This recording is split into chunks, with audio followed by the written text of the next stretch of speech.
The Lincoln Project and John Kasich, they've become faces kind of the Never Trump movement, but according to National Review, they are opportunists, unfit to lead the efforts on the right. And according to the Washington Post, the Lincoln Project pledges to support a Biden presidency and actively work against Republicans who oppose the former vice president. Executive Director at the American Compass, Oren Cass, joins us now for more on the anti-Trump group and the future of the right and what is going down right now before our eyes in terms of the stimulus. Lots of topics to cover with you, Oren. Great to see you. Good to see you, Oren. Great to see you guys, too. First, we got to get your take on the Lincoln Project here, because there's a lot of competing theories of what exactly they're up to. Their line is basically they're trying to rescue the Republican Party. But then what they're also saying is that even after they get Joe Biden elected, they're going to continue to back his priorities. Right. What do you make of this whole dynamic? Well, I think it's a group of political operatives who are not conservatives. If you look at the Republicans that they've been affiliated with in the past, folks like John McCain, John Kasich, John Huntsman, those were politicians who maybe fit into a GOP that was really just focused on the interests of business, or certainly in John McCain's case, very, very aggressive interventionist foreign policy. But I don't think they've ever showed interest in the kinds of concerns that conservatives have, and certainly social conservatives, but then even more broadly, thinking about the interests of workers, thinking about the healthy economy. Jeff Sessions, I'm not a fan, but John Weaver did work with Jeff Sessions. It seems to me that they've worked with a lot of Republicans across the board and maybe are just more interested in being relevant and being able to earn a paycheck than any particular ideology is what struck me.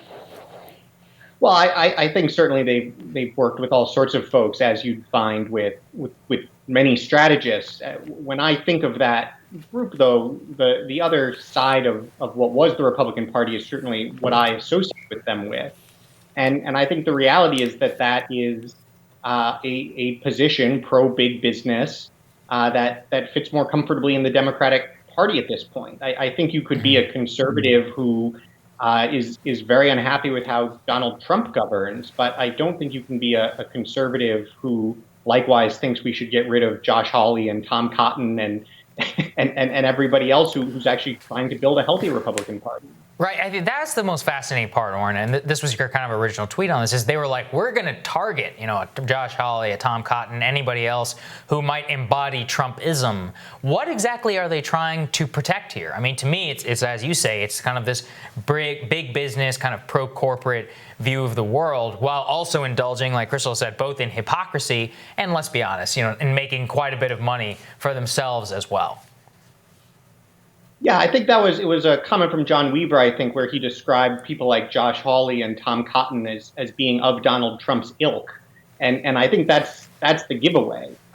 If what you're concerned about Donald Trump is his honesty, his seriousness, his competence, those are all valid issues to raise. But Josh Hawley and Tom Cotton are not of his ilk in those respects. They are among the smartest, most thoughtful, most serious public servants I think we have in the Senate. If what you mean by people of Trump's ilk is people who are willing to rethink things like, unquestioned free trade with China and open borders, then yes, I guess they are of his ilk. But if that's what you're opposed to, then you can't claim to be taking some glamorous moral stand. You're just being of a different political party. Yeah. Well, and we're going to agree to disagree on Hawley and Tom Cotton and save that debate for another day, Oren, because I find your insights really fascinating here, because on the other hand, where do you think that the Republican Party ultimately goes from here? I agree with you. The Democratic Party inviting John Kasich to speak at the DNC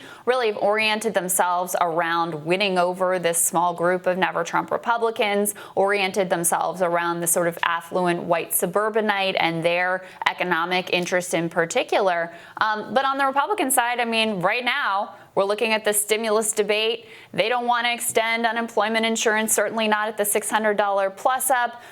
They're floating, using this as a vehicle to try to cut Social Security again. The president himself has been all over the map, and his biggest legislative accomplishment was this massive corporate tax cut. So it doesn't seem to me like the Republican Party is really realigning themselves in a new direction either. Well, I think you're certainly right when you talk about the Trump administration in those terms. If you look at who they put in charge of economic policy and what someone like a Larry Kudlow or a Steve Moore is talking about, no objection from me to what you just said. It doesn't make any sense, and it sounds a lot like the old Republican Party. I think if you look within the Senate, though, you see a much more interesting dynamic. And again, if we're talking about folks like Hawley and Cotton and Rubio and someone like Romney as well, and you look back at what they did in phase 3 and again some of the things they're working on for phase 4, you I think see a lot of interesting ideas. They're not the same ideas you might have, Crystal. I also don't think a $600 a week top up is the right way to do unemployment. But they're not banging the drum for a Larry Kudlow policy. They're talking about developing PPP. They were the ones who were out in front on cash payments without means testing the opposite of means testing, without requiring income at the low end.